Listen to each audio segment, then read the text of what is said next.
is how I replace my coolant filter. I unscrew two of these knobs right here. This one, that one, so it pulls up the coolant line from leaking when you unscrew the coolant filter, right? So then I went ahead and grabbed me a bottle of coolant, just a regular bottle of coolant, pour it in there too,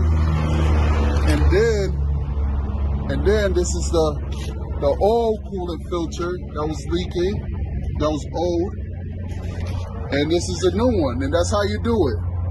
Well, thanks for watching, like and subscribe.